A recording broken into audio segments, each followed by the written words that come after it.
नमस्कार, आप देख रहे हैं यूके न्यूज़ लाइव और मैं हूं आपके साथ रिया कुमारी।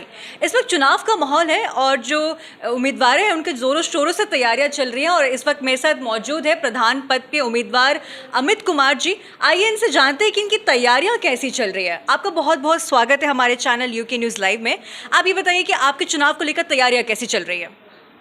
बहुत बहुत धन्यवाद आपका, आप यहाँ तक आए। और चुनाव का तो माहौल सरगर्मी पे है। हर प्रकार से हर प्रत्याशी अपनी पूर्ण रूप से जितना भी जिससे हो रहा है अपनी तैयारी कर रहा है।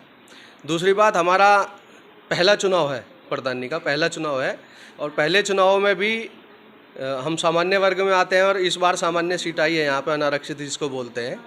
अनारक्षित सीट पे हम चुनाव लड़ रहे हैं और चुनाव का जो हमारा विशेष मुद्दा है, क्योंकि हम भी काफ़ी लंबे समय से देखते आ रहे हैं जैसे जैसे प्रधान बनते जा रहे हैं, किसी ने भी एक तो शिक्षा पे कभी जोर नहीं दिया यहाँ पे। आज की भी अगर जो हम बात करें तो हमारी पूरी पंचायत में शिक्षा का कोई विस्तार नहीं हुआ है। आज भी हमारी बहन बेटियां सब बाहर पढ़ने के लिए जाती है। माहौल दिन प्रतिदिन खराब होता जा रहा है। सबको पता है कि अगर मान लो पंचायत में प्राथमिक शिक्षा अगर से विस्तार हो गया, अगर आप मान लो आप ज़्यादा भी नहीं तो हाई स्कूल या इंटर तक तो आप करा सकते हैं, इतना हो सकता है। शिक्षा के मामले में सरकार भी बहुत ध्यान दे रही है। दूसरा हमारा जो मुद्दा रहेगा वो रहेगा कहीं ना कहीं स्वास्थ्य केंद्र का। आज भी पूरी पंचायत में कहीं भी कोई स्वास्थ्य केंद्र नहीं है। हम अपने प्रयास से, अगर जनता ने हमें पूर्ण समर्थन देके सफल बनाया, तो हमारा सबसे पहला प्रयास रहेगा शिक्षा, उसके बाद रहेगा स्वास्थ्य सेवा। इन दोनों को लेकर हम चुनाव लड़ रहे हैं। बाकी जितना भी रहता है, सड़कों का हो गया या नालियों का हो गया, ये तो एक रूटीन में वर्क है, ये तो चलता रहेगा। लेकिन जो हमारे जो मेन विशेष मुद्दे हैं वो ये दो मुद्दे हैं फिलहाल। अमित जी ने बहुत अच्छी बात बताई कि ये सबसे पहले शिक्षा पे काम करेंगे अपने क्षेत्र में। आप ये बताइए, आप डोर टू डोर जनता से मिल रहे हैं, आपको समर्थन मिल रहा है? समर्थन तो हर वर्ग का समर्थन मिल रहा है। ऐसा नहीं है कि मैं किसी व्यक्ति विशेष की बात नहीं करूंगा, हर वर्ग की बात करता हूं, तो हर वर्ग से मुझे समर्थन मिल रहा है। लोग चाहते हैं कि परिवर्तन होना चाहिए, उस परिवर्तन को लेके हम अपनी कन्वेंसिंग कर रहे हैं, तो लोगों का पॉजिटिव रेस्पॉन्स है और कहीं ना कहीं ये रिजल्ट में आपको दिखाई देगा। जी, तो आपका मतलब सबसे पहले अगर आप जीत जाते हैं तो आप शिक्षा पे काम करना चाहेंगे? जी, शिक्षा का आप चाहे घूमेंगे भी, आप देखेंगे पूरी पंचायत में आज भी शिक्षा पे कोई विशेष ध्यान नहीं दिया गया है।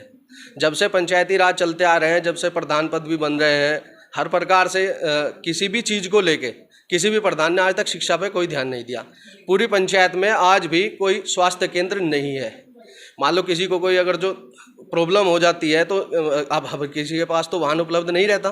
मान लो कि कोई फर्स्ट एड तो मिल जाए, उस फर्स्ट एड के लिए हम यहाँ पे काम करेंगे।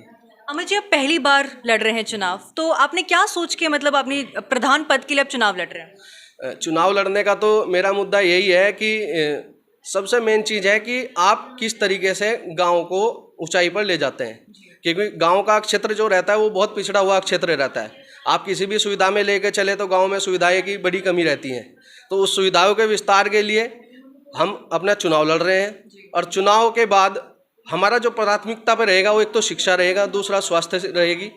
जिस चीज़ की लेकर समस्या गांव में सबसे बड़ी समस्या रहती है शिक्षा। बच्चे पढ़ नहीं पाते हैं, घर से बाहर माँ बाप भेजना पसंद नहीं करते हैं।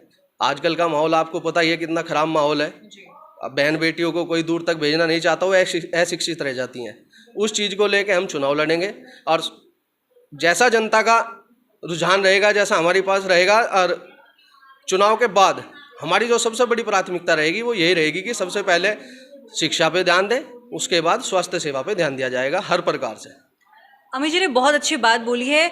हर जो भी चुनाव लड़ता है वो सिर्फ सड़कों या पानी पे मतलब इस मुद्दों पे लड़ता है, लेकिन अमित जी जो है शिक्षा पे मतलब इस पे जोर दे रहे हैं, ये बहुत अच्छी बात है। तो आज की रिपोर्ट में बस इतना ही। देखते रहिए यूके न्यूज़ लाइव। धन्यवाद।